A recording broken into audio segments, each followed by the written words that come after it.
Album 475 on the Billboard's greatest albums of all time is Sheryl Crow's self-titled album, Sheryl Crow.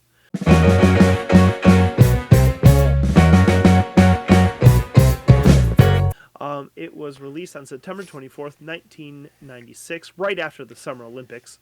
Um, it's released through Kingsway Studios in New Orleans, Sound Factory, and Sunset Sound in Los Angeles. Its genres are listed as folk rock, rock, blues rock, alternative rock, all those sorts of things. Comes in at 56 minutes and 28 seconds on A&M Records. This is Sheryl Crow's second studio album. She had some other hits with the album Tuesday Night Music Club that came out in 1993, and had some hits on this one as well. Kyle, did you like this record? Hey, it's Kyle. Just jumping in real quick to ask, do you approve this groove? Let us know in the comments. Give us a quick thumbs up, subscribe to the channel, and join the conversation. I don't know that I've been as indecisive about settling on a score for an album as I have with this one. Out of everything we've listened to so far, I've listened to this album 4 times now with the intention of trying to wrap my head around what I think of it. I mean, I didn't ever not like it. I've always liked it. It's just been between, is it okay or do I like it? Like, it's just okay or do I like it? And I think I'm settling on I like it. Each time I listen to it, I hear something different. I focus in on something different. And I think the part that takes away from it for me is that, like, the kind of, between half and 2/3 of the way, or, half and 3/4 of the way through the album is a big dip for me. It's this really nice, good, fun blend of, rock and blues and country all coming together. It's really riffy, which I enjoy. Some of the songs build really well, which I thought, like, If It Makes You Happy is a really good example of that, where it builds through the verse and then slams you in the face in the chorus with her voice is phenomenal. But to me, it does have some dead spots. Like, it has some skippable songs, but I think what sells me like every single time, what sells me on this album is the last song, Ordinary Morning. That song is a killer.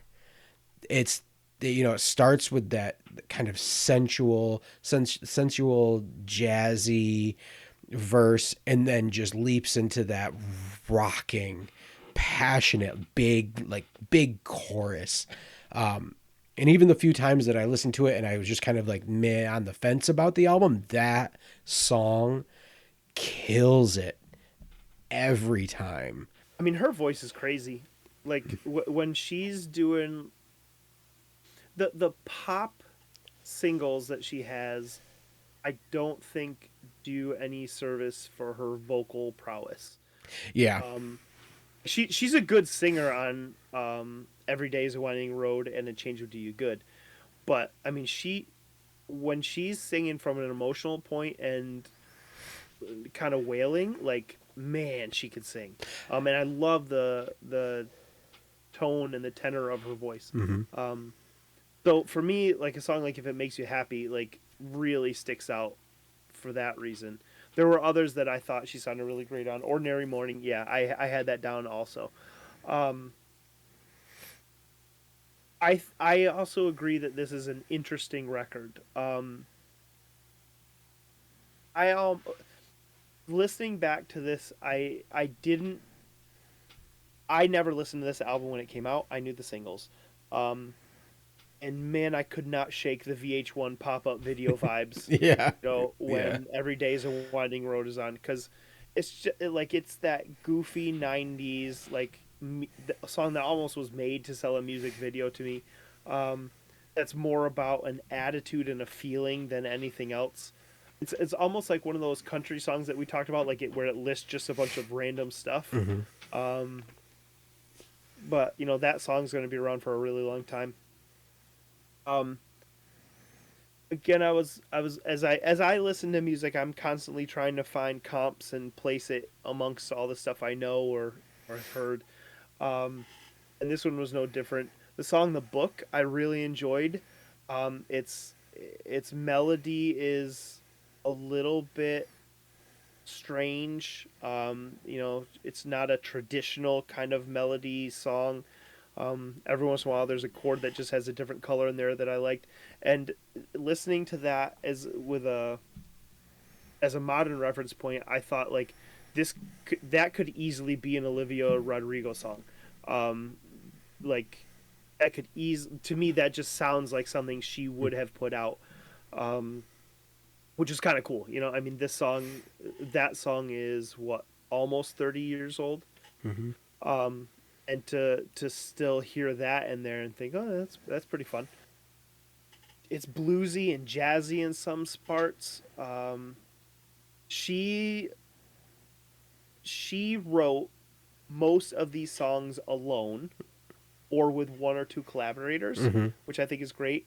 Um, she says that her only objective on this record was to get under people's skin, which I disagree a little bit with. Maybe she's looking at Every Day is a Winding Road as something that would be drastically different, but I don't think so. Like, I think that's a pretty straight up single for the time. Some of the others, sure, if you're coming off of her first album with songs like All I Want to Do, Yeah. or are strong enough, maybe leaning into the bluesy side is going to be different. Um, but I mean, I didn't really vibe with that. Um, this record sold really really well. It's really well respected as an album in general, but as part of her catalog, obviously. Um, I'm trying to see, this charted in single digits in a lot of places, as high as sixth on the U.S. Billboard charts. Um, Certified platinum 3 times in the U.S., 3 times in the UK, 3 times in Canada. So it sold. I mean, it sold over 3 million records in the U.S. alone. Again, that's that '90s era where people are buying CDs. Yeah.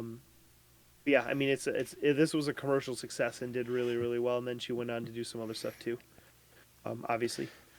Um, yeah. So what did you end up scoring it? I gave it a 3.5. I was always between a 3 and a 4 with it.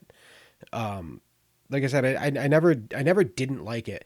And I think one kind of comparison that I was thinking about, not so much stylistically, but in terms of like that career progression of their albums, I can see a lot of John Mayer in this album, in the sense of, like, we talked about Continuum last week and how that kind of brought him into the, I'm not just Your Body is a Wonderland, I'm not just the poppy hit guy, and force people to take him a little bit more seriously as a musician. So I can see where that's kind of a similar vibe with this album for her, coming from her previous album, where it was kind of more of the all I want to do is have some fun sort of thing, to something where she wants to be taken more seriously.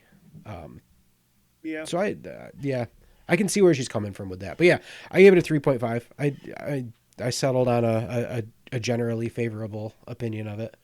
I get a 3.5 also. The good songs are really good, and then there's some other stuff that's interesting and would stick with me a little bit. As you were talking, I referenced just a second ago that the song "The Book" could be a Olivia Rodrigo song, and I still stand by that. But in my head, I'm hearing it over and over again. And the other reference point that I literally just thought of, but I think is as strong, if not stronger, was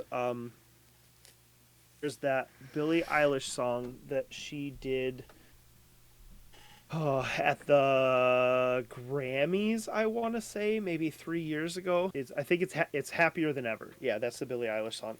And the end of that song, again, just that vibe, just really resonated with me. And I love that Billie Eilish song. Actually, the performance to me is what makes it. But that's a great song. That is very much a like emo band closer. I don't know if you're familiar with that song at all, but No. yeah, it's a good one. Yeah, so I gave this one a 3.5 also. I thought it was pretty good. Cool. So that was Sheryl Crow's self-titled album, Sheryl Crow, in at number 475. Hey, thanks for watching. We'd love to know what you think of this album, so let us know in the comments. Do you approve this groove? And as always, a quick thumbs up helps a lot. Subscribe so you can see all 500 albums, and we'll see you on the next record.